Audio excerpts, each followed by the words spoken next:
নমস্কার বন্ধুরা, আজকে পড়ছি লীলা মজুমদারের পাকদণ্ডী বইটি প্রথম পর্বের 52তম অংশ। আমাদের চক্রবেড়ের বাড়িতে আবার সকলে নিজেদের একটা ছাদের তলায় মিলিত হয়ে আমাদের ছোটবেলার যামিনীদার হাতে রান্না খেয়ে চেনা বাসনপত্র দেখে আমরা খুশি ছিলাম। এবার বাবা আসার সঙ্গে সঙ্গে আমাদের বাড়িতে আত্মীয় স্বজনদের আসা যাওয়া অনেকখানি বেড়ে গেল। এমনকি একটা ছুটির দিনে স্বয়ং বড় জ্যাঠামশাই আমাদের বাড়িতে এসে উপস্থিত হলেন। বাবার ফুর্তি দেখে কে? তার এই বড় দাদাটি ছিলেন বাপের মতো, বয়সে হয়তো 17-18 বছরের বড়। ঠাকুরদা মারা যাবার সময় বাবার বছর 5 বয়স। সারা জীবনে দাদার স্নেহে ও কড়া শাসনে বাবা মানুষ হয়েছিলেন। আমার গোড়া হিন্দু বড় জ্যাঠামশাই ব্রাহ্মদের উপর খুব প্রসন্ন না থাকলেও কড়া নিয়মে গোড়া ব্রাহ্মদের চাইতে কম যেতেন না। হুকো কলকে চলতে পারে, পান চলতে পারে, কিন্তু সিগারেট কখনো না, থিয়েটার কখনো না, বাইনাচ, গানের আসর চিন্তার বাইরে। পরে বায়োস্কোপকে পর্যন্ত সন্দেহের চোখে দেখতেন।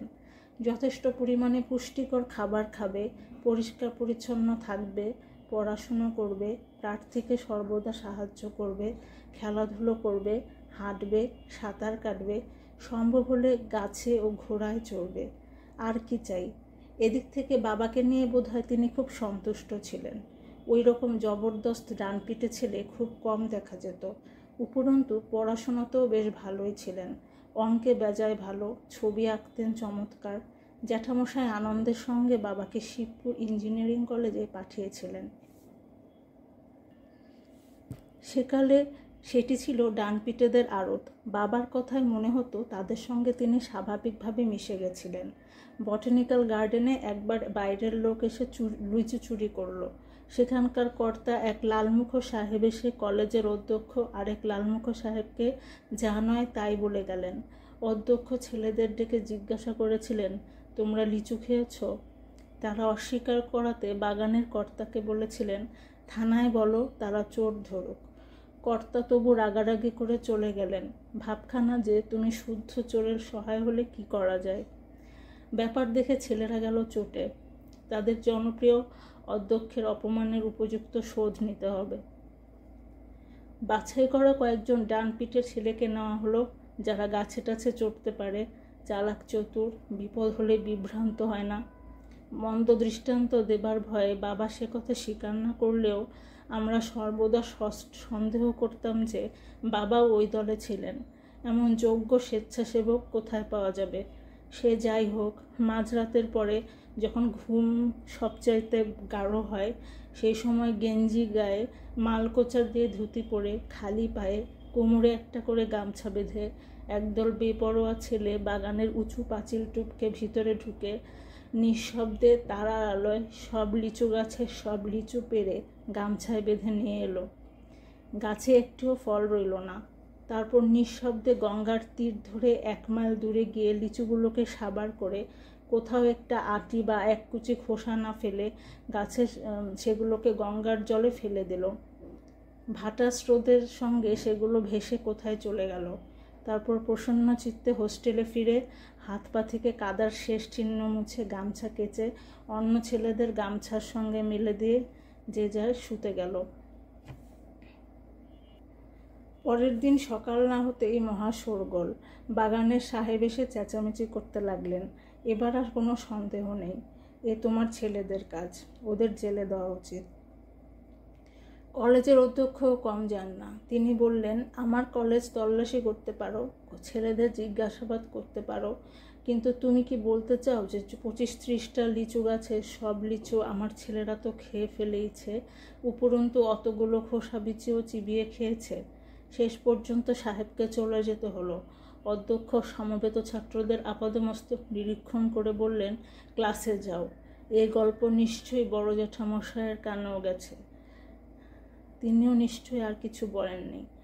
আরেকবার বাবা শনিবার বিকেলে হোস্টেল থেকে বাড়ি ফিরে এসে দেখলেন শিবনারায়ণ দাস লেনে বড় জ্যাঠামশাই যে নতুন বাড়ি ভাড়া নিয়েছেন সেটি বেশ ভালো।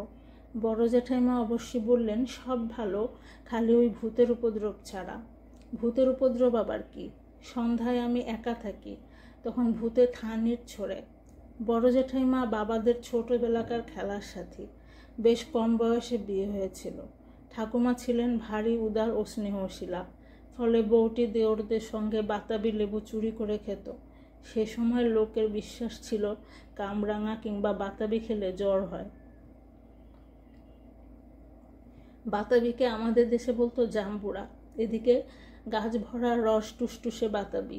দেওররা পারত বৌঠান নুন লঙ্কা মেখে নির্দিষ্ট নির্জন স্থানে কলা পাতায় করে লুকিয়ে রাখত। সুবিধে বুঝে নিজে এবং দেওররা গিয়ে খেত। মোড়ের মাথায় একটা নতুন বাড়ি হচ্ছিল। সন্ধ্যাবেলায় বাবাকে ছোকরা চাকরটার সঙ্গে এক গাদা থানেট নিয়ে বাড়ির ছাদে উঠতে দেখে বড় জেঠাইমা বললেন, কি করো শম্ভুয়া? বাবা বললেন, ভূতের সমাদর। আর একটু রাত হলে রোজ যেদিক থেকে থানেট আসতো সেই দিকে বাবা 11টা থানেট ছুড়লেন। তার আওয়াজে কানে তালা লাগে, কিন্তু সে 11টাইটাই ভূত পালালো, আর কখনো কোনো উৎপাত করেনি। এ কথাটাও জ্যাঠামশায়ের কানে গেলে তিনি শুধু বললেন, ভূত জেগেছে সত্যি, কিন্তু যদি নির্দোষ লোকের মাথায় পড়তো। বাবা মুচকি হাসলেন। নির্দোষ লোক কোথায়? ওদিকে একটা বদমায়েশের আড্ডা ছিল। বাবার লক্ষ্য অব্যর্থ।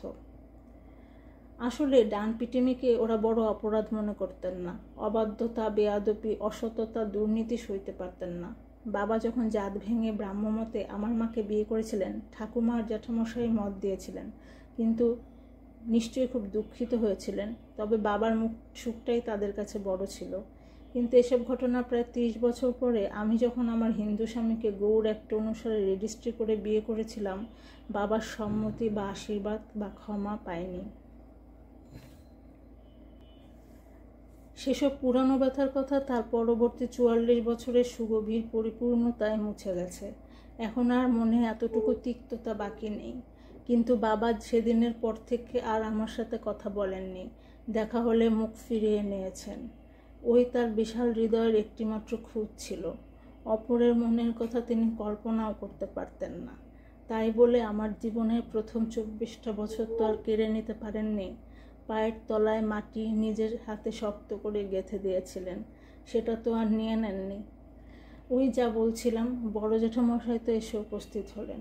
সব ঘর দেখলেন, কিচ্ছু খেলেন না। বাইরে তিনি খেতেন না। মা প্রণাম করলেন, তিনি আশীর্বাদ করলেন, কিন্তু ভাদ্র বউদের মুখ তিনি সেকালের নিয়ম অনুসারে কখনো দেখতেন না। আমার জানার মধ্যে মায়ের বিয়ের পর একবারই তিনি মায়ের সঙ্গে বসে গল্প করেছিলেন। আমরা সকলে আশ্চর্য হয়ে গেছিলাম। মার নিউমোনিয়া হয়েছিল। রোগটা তখন সবে ভালোর দিকে মোড় নিয়েছে। বড় জেঠাইমা খবর নিতে এলেন। বাবা বাড়ি ছিলেন না। আমাদের কাছে খবর নিয়ে বললেন, যাই দেখেই আসি। এই বলে মায়ের খাটের পাশে চেয়ারে বসে ভারী প্রসন্নভাবে অনেক গল্প করে গেলেন, যেন নিজের মেয়ের সঙ্গে গল্প করছেন। জ্যাঠামশাইয়ের বড় মেয়ে মায়ের চাইতে হয়তো সামান্য বড়ই হবেন। এরপরেই জ্যাঠামশাই অসুস্থ হয়ে পড়েন। সে অসুখ সারেনি। তবে এসব হলো আরও 3-4 বছর পরের কথা।